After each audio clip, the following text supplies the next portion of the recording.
Used car lot story.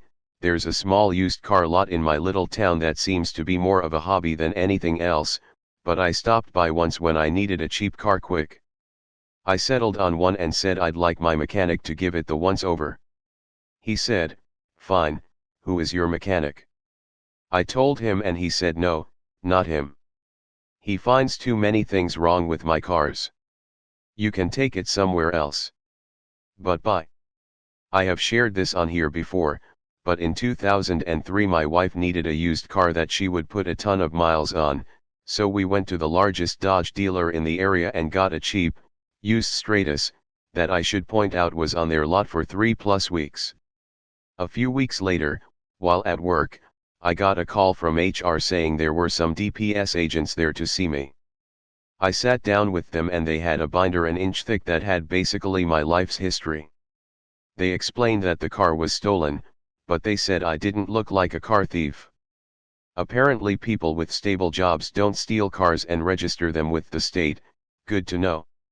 What happened was that the dealer bought the car, legally, at auction in CA and shipped it back to Texas. At the same auction, a CA dealer sent someone to buy a group of cars, including mine, and trailer them back to the CA dealer. The day after the auction, my car was missing and assumed stolen, so they filed a report. It wasn't until the car was registered that a red flag went up. That's when DPS came to my work and towed my car to the impound lot. When I went back to the dealer, the first response was that they didn't believe me, then it was tough luck. They wouldn't help in any way, including giving me a loaner while it went through the court system. The DPS agent, who was super cool, basically told me to threaten them with media coverage and ask them how would it look on the news if the largest Dodge dealer in the Central Texas was caught selling stolen cars. This helped change the dealer's mind. At this point I now had a new Intrepid to drive around, upgrade. After about 3 weeks, I went before a judge and now have a letter showing that the state of Texas recognized my ownership of a 2002 green Dodge Stratus.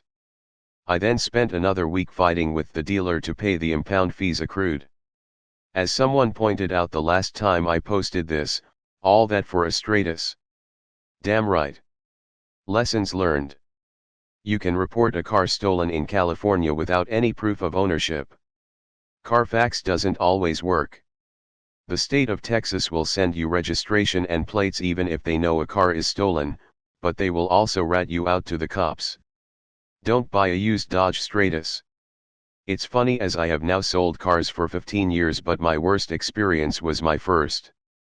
We went into the local Toyota dealer to look at a new 1992 Celica. We had already looked at a Nissan NX and an Eclipse. No one came out, so we walked inside. The salesman came up. I asked about the Celica and he said, "You are not ready to buy a Toyota right now, but come back later when you are." So we got back in the car, paid cash for a new 1992 Eclipse, and my dad had me pull back in and tell the salesperson that we were ready, and that's what we paid cash for down the road. In 2013 I bought a never registered, demo 2012 Jaguar XFR with 3K miles on it. Drove it home 400 miles from the dealer and it started pretty much falling apart on the way home. Took it to the local Jag dealer who told me the car has been completely repainted. Apparently it has been used in one of those Jaguar driving events and someone rolled it over. It still beats me how they ever thought it's okay to sell it as a new car. Needless to say, I threatened them with a lawsuit and got every penny back, but I will never buy another Jaguar again. Fun car though. 2006, Village Ford, Dearborn MI.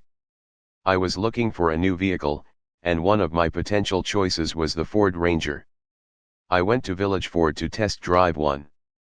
They found one that had been on the lot for a few months, long enough the truck shook from the flat spots in the tires from it sitting.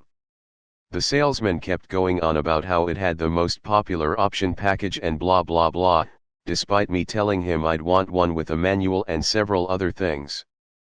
I wrote that off as salesman trying to unload unpopular truck. Okay, fine.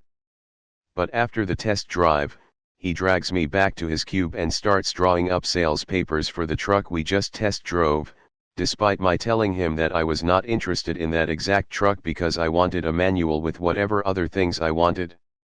I finally stood up and started to walk away and told him I was still looking.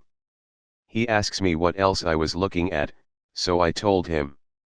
I was looking at the Honda Element, the Dodge Caliber, first year that had come out, and maybe one other car that obviously didn't make the short list. He then proceeds to start talking about how Honda is a Japanese company and if I support America then I'd buy a Ford because Ford's an American company. He literally questioned my patriotism. So I replied, okay, so you're telling me that if I went and bought a Land Rover then I'd be a true American, since Land Rover's owned by Ford. He paused a second before I told him we were done and thanked him for his time. I bought the Honda Element. Honestly, 8 years later, I can't say my experience at the Ford dealer where I bought my Fiesta ST was that fantastic, either. Ford makes cool cars these days, but their dealers seem to be shit. Last summer I walked into a Subaru dealership looking at the 15WRX. I walked up to a group of salesmen and asked if I could go for a test drive. One of them said sure. I'll get the keys. And away we went. On the test drive, he hooned it. I hooned it. We had a great time. Even passed a cop going 80 in a 45 and either they didn't notice or didn't care. I asked about price. This sales guy just ponies up and says we are doing 500 below invoice on orders. 1 month later I go back and place my order at that price. 2 months after that, I go to pick up my car. I already sorted out financing and insurance and the F&I guy said, looks like you're set, let's get the other stuff out of the way and be done. I get in my car, with no tacky dealer badges added, and drove away. I was mortified. My world was shattered. I prepared for the nuclear apocalypse but it never came. What will I do with all these Twinkies?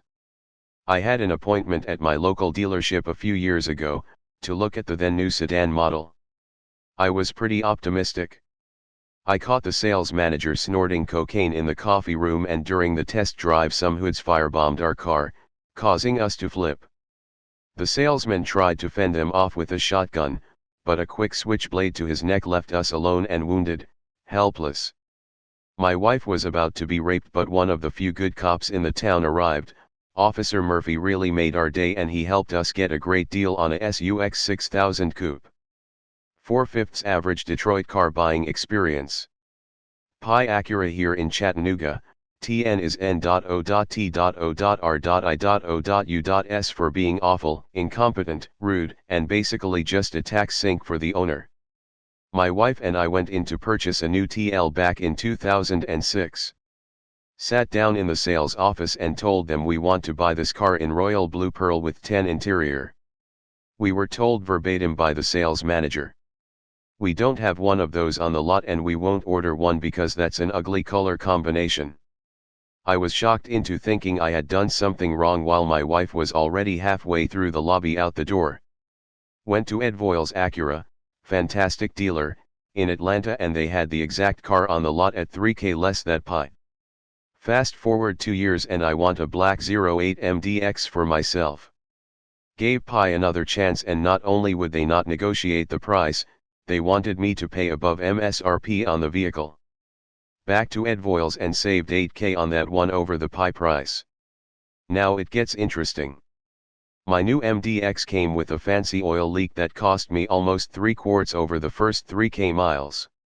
Only leaked when it ran. I had to document the issue for warranty so on to Pi's service department. They refused to check the leak because, and again I quote, you should expect to lose about a quart of oil every 1K miles. That from the service manager. Back down to Ed Voiles where they replaced the short block under warranty, gave me a loaner to take 2 hours back to Chattanooga, and then brought my vehicle to me when completed. But it wasn't complete. Ed Voiles installed a gasket incorrectly and I was stuck with a coolant/oil leak, head gasket, yay, that would pop up every 15K miles. Again had to document it and Pi actually looked at the vehicle, replaced an upper radiator hose, WTF, and sent me on my way. 3 times. Finally, after 97k miles of this, Ed Voiles Acura changed both head gaskets, remachined both heads, changed the timing belt and water pump, and completed the 100k service all under a warranty that had expired 27k miles ago. Other things. Pi Acura refuses to trade vehicles with other Acura dealers. If they have the only color combo of a certain vehicle in the south, you are paying their price or waiting for the factory to crank out another. Pi Acura's loaner vehicles are run by the subcontractors from the money pit, they are booked up for 2 weeks. Always. No exceptions. TLDR version, Pi Acura is Tennessee's own portal to hell, Ed Voiles Acura in Atlanta is amazing.